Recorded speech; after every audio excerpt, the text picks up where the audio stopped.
నమస్తే అండి, నేను మీ Kalyani. Welcome to our channel Kalyani kitchen Kadapa.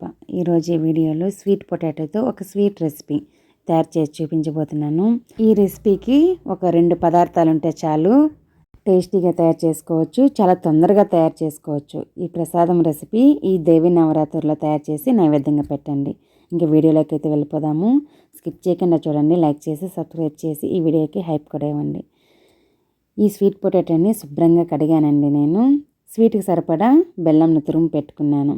ఒక స్వీట్ పొటాటోకి 1/2 కప్పు బెల్లం అయితే తీసుకున్నాను. ఇంతే తీసుకోవాలని లేదు, మీ స్వీట్కి తగినంత అయితే తీసుకోవచ్చు. స్వీట్ పొటాటోని ఈ విధంగా రౌండ్గా సర్కిల్ షేప్లో అయితే కట్ చేశాను. పీల్ అయితే తీయలేదండి, మీరు కావాలంటే పీల్ ఆఫ్ చేసుకోవచ్చు, కానీ నేనైతే చేయడం లేదు, అలానే కట్ చేశాను. ఇప్పుడు స్టవ్ వెలిగించేసి ఒక లోతుగా ఉన్న కడాయి అయితే పెడుతున్నాను. ఎందుకంటే మనము ఈ స్వీట్ పొటాటో పీసులన్నీ ఉడికించుకోవాలి. ఇలా ఒకటి తర్వాత ఒకటి కట్ చేసిన పీసులన్నీ అయితే పెట్టేసుకోవాలి. ఈ స్వీట్ పొటాటోని కొంతమంది చిలకడ దుంప అంటారు, మా సైడ్ అయితే గెనిసిగడ్డ అంటారు. ఒక్కొక్క ప్రాంతంలో ఒక్కొక్క విధంగా పిలుస్తూ ఉంటారు. నేను కట్ చేసుకున్న పీసులన్నీ కడాయిలో అయితే పెట్టేశాను. ఇప్పుడు కొద్దిగా నీళ్ళు వేసుకోవాలి. ఈ స్వీట్ పొటాటో పీసెస్ మునిగేంత కాకుండా సగం వరకు వచ్చేలాగా నీళ్లు పోసుకొని మూత పెట్టుకొని లో టు మీడియం ఫ్లేమ్లో ఉడికించుకోండి. మధ్యలో నేను ఒకసారి అయితే చూపిస్తున్నాను, ఎందుకంటే ఒకవైపు ఉడుకుంటాయి కదా, ఇంకో వైపు కూడా తిప్పుకొని ఉడికించుకోవాలి. 2 వైపులా తిప్పుకొని బాగా ఉడికించుకున్నామంటే స్వీట్ పొటాటో అనేది బాగా ఉడికి రెసిపీ కూడా చాలా బాగుంటుంది తినడానికి. ఇలా 2 వైపుకి అయితే టర్న్ చేస్తున్నాను. ఇప్పుడు మూత పెట్టేసి స్వీట్ పొటాటో ఉడికేంత వరకు ఉడికించుకోవాలి. చాలా తొందరగా ఉడికిపోతుంది, ఒక 10 మినిట్స్లో అయితే ఉడికిపోతుంది. మనం కట్ చేసాం కదా, 7 to 10 మినిట్స్ లోపే అయితే ఉడికిపోతుంది. ఉడికాయి చూడండి, చూపించాను, చాలా సాఫ్ట్గా అయితే ఉడికిపోయాయి. నీళ్ళు కూడా అక్కడికక్కడికే ఉన్నాయి కదా, అలాగనే ఉండాలి. అందుకని నేను ఒక 1/2 గ్లాస్ వరకే వేశాను. ఇప్పుడు ఉడికిన ఈ స్వీట్ పొటాటో పీసెస్ అన్నీ ఒక ప్లేట్లోకి అయితే తీసుకోండి, విరిగిపోకుండా, లేదంటే అవి పేస్ట్ లాగా అయిపోతుంది.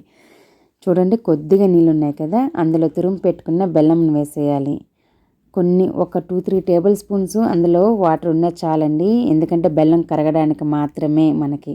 ఒకవేళ మీకు అందులో నీళ్ళు లేకుంటే ఒక 2-3 టేబుల్ స్పూన్స్ నీళ్ళు వేసుకొని కరిగించుకోండి. బెల్లం అనేది ఈ విధంగా కరిగిపోతుంది.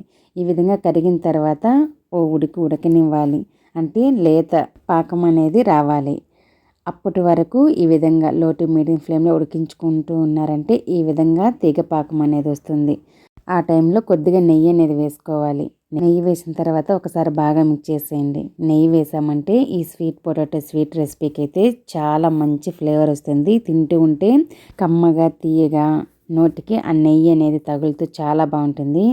నేనైతే 1/2 టేబుల్ స్పూన్ వేసి మిక్స్ చేస్తాను, ఎక్కువ వేసుకోవాల్సిన అవసరం లేదు, రెసిపీకి తగినంత వేసుకోండి.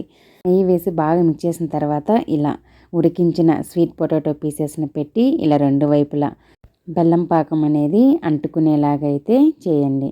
నేను ఇక్కడ 2 వైపులా డిప్ చేస్తున్నాను. చాలా అంటే చాలా బాగుంటుంది. ఈ విధంగా చేసి పెట్టారంటే ఇంట్లో పిల్లలకి కానీ పెద్దవాళ్ళకైనా సరే ఒక్కటి తినడం స్టార్ట్ చేశారంటే ఇంకా ప్లేట్ మొత్తం ఖాళీ అవ్వాల్సింది, అంత టేస్టీగా ఉంటుందండి. ఇక నేను 2 వైపులా అయితే బెల్లం పాకం అనేది అప్లై చేశాను. ఇంకొక ప్లేట్లోకి అయితే తీసుకుంటున్నాను. మీకు ఇంకా ఎక్స్ట్రా బెల్లం సిరప్ అనేది ఉంటే ఈ విధంగా పైన కూడా వేసుకోవచ్చు, చాలా బాగుంటుంది. ఇది చల్లారిన తర్వాత ఆ బెల్లం పాకం అనేది బాగా చల్లారి స్వీట్ పొటాటోకి బాగా పట్టుకుంటుంది. తింటూ ఉంటే జ్యూసీగా తీయగా చాలా బాగుంటుంది.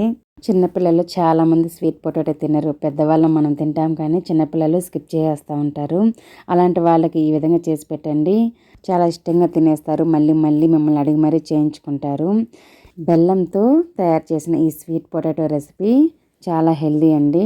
ఇప్పుడు స్వీట్ పొటాటోస్ మనకి సీజన్ ఆన్ సీజన్ లేకుండా సూపర్ మార్కెట్లో ఎప్పుడైనా దొరుకుతున్నాయి. ఈ విధంగా స్వీట్ పొటాటోని తెచ్చి ఈ దేవి నవరాత్రిలో ప్రసాదంగానే చేసి పెట్టండి, లేదంటే ఎప్పుడైనా తినాలనిపించినప్పుడు ఈవినింగ్ స్నాక్స్గా అయినా కూడా తయారు చేసుకోవచ్చు. లేదా ఏదైనా స్వీట్ తినాలి అనిపించినప్పుడు ఈ విధంగా తయారు చేసుకొని తిన్నారంటే చాలా బాగుంటుంది.